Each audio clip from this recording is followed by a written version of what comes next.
And tonight, an icon of the Filipino music, Ka Freddie! Aisha, Aisha, Aisha, Aisha, no Rapa.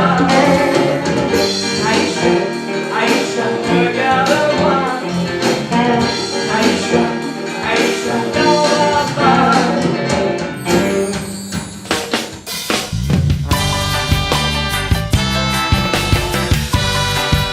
Good evening, everyone, and welcome to our guest show with Ka Freddie. I can say he's the first friends I had in the music here when I came to the Philippines. I think so. To me, it was a revelation. It was great. I have to tell you a little bit how we met. It was in Dumaguete. Ka Freddie was playing for a friend for a celebration, and he was so kind as to invite me on stage with him.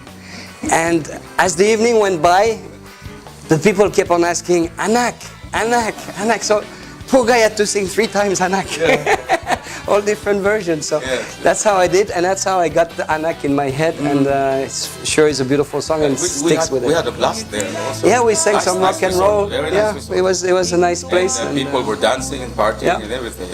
Yeah, well, I guess with you, they always end up dancing. Once in a while, now and then. Yeah, it's really an honor because you're an icon here, but also abroad. You're one of the very seldom Filipino artists who made it big everywhere. Thank you. Your song was number 2 as the greatest songs in the world for 1980. 1980, you're right. Yeah. So those are really big thing. I know it's difficult sometimes to live on always this memory because you always have one song that everybody always asks you all the time. How do you feel about it to always have to bring back Anak? Of course, it's the song that made you. I'm still flattered up to now.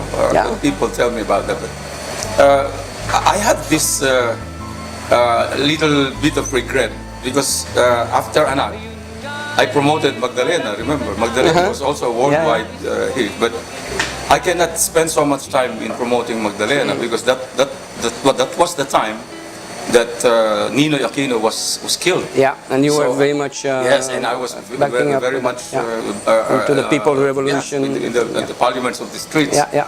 So I opted to promote Magdalena worldwide in Europe for only 2 weeks. Against the Anak that I promoted for 2 months. But luckily, Magdalena we still made it in number 5 all over the world. Okay. But lesser translation than Anak. Magdalena has 6 languages against Anak that has 29 languages. 29 now. Yeah, 29.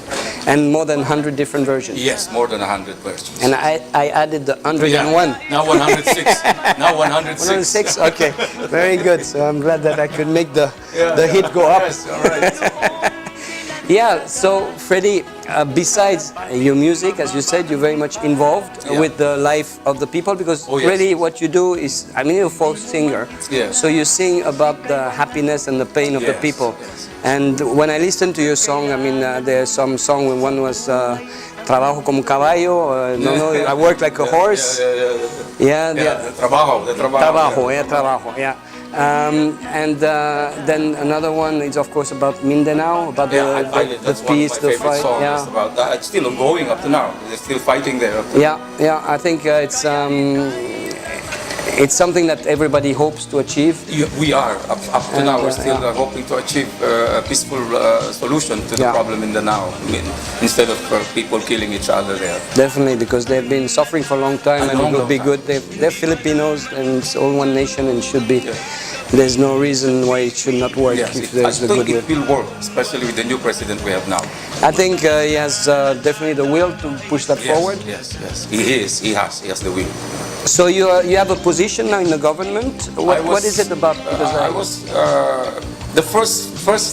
The president wants me to head the NCCA But there's too many complications in the NCCA, especially for those people there who are in the position right now and they don't want to vacate their position. So I don't want to quarrel with anyone.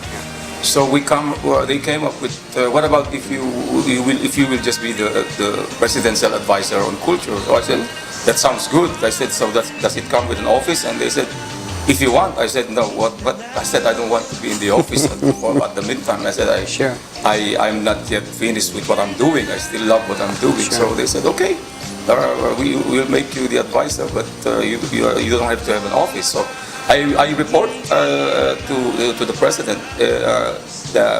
I have to file a monthly report, like I was saying to my friends. I'm back to school again, man. I said I have to file a monthly report, like what I'm doing as the presidential advisor. It's transparency. It has to be transparent. Everything has to be accountable. So I'm back to that, filing reports. It's good. But you also accompany him then for tours when you not yet. He hasn't asked me to accompany him yet. But I represented him in Laguna and also in Kalinga, in Tabuk during the fiesta there. I was invited by Governor Baak as the presidential advisor on culture, of course together with the band, because it's impossible for me not to perform there. Sure. So I said, okay, let's bring the band. And so at least they paid for the band. That's good.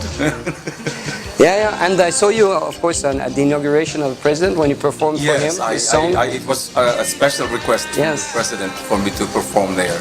I think it was a nice moment. Thank you. And the feeling was really not that great, because I'm singing that type of song with some of those people I am mentioning in my song. Well, what comes around goes around. So it happens sometimes.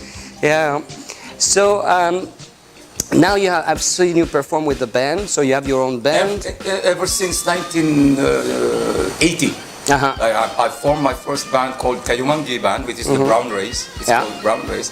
And then I disbanded them in 1983. And then in 1986, I formed the Watawat Band, and since then, they're still my backup band up to now. Of course, the members are now different.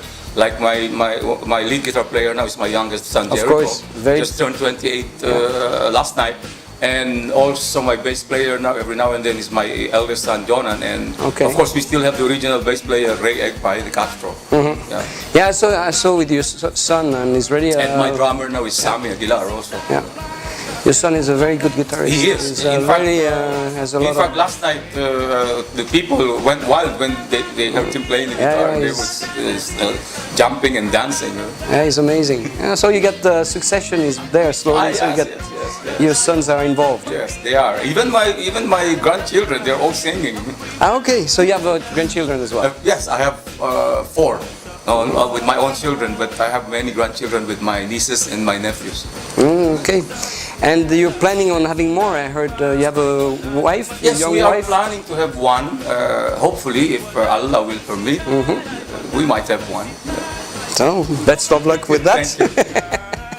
I think it was at the time quite something that only an artist could allow himself to have a young wife. So it was making the front. I did not plan for that.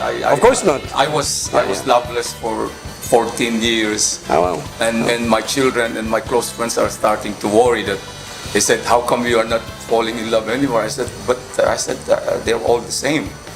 So I told them, and then until I met her in one of election. It was election time also when I met her. My friend Joel Teves was running for vice mayor in Mindoro, and he asked me to help him.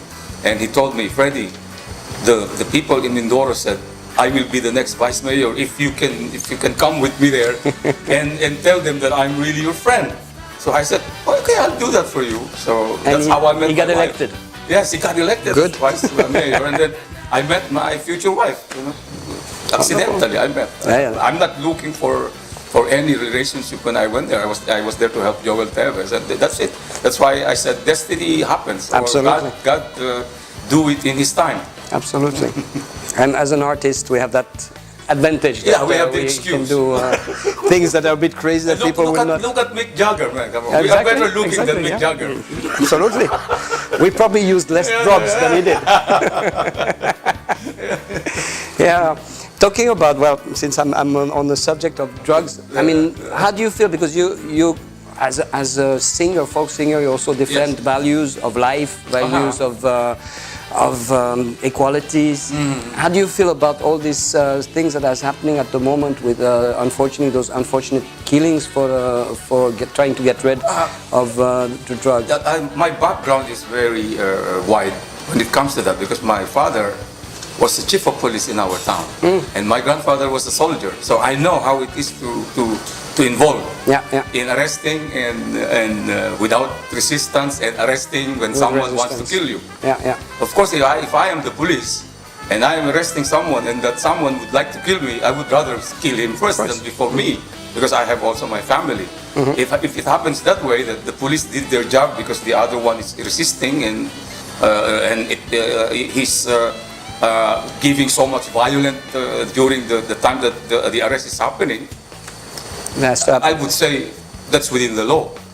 Sure, yeah, sure. But the one they're claiming is that the extrajudicial killing. But EJK has been there even since Marcos' time. Sure. We'll continue on this because it's an interesting thing, but we have to take a break for commercial, so we'll be right back. No problem.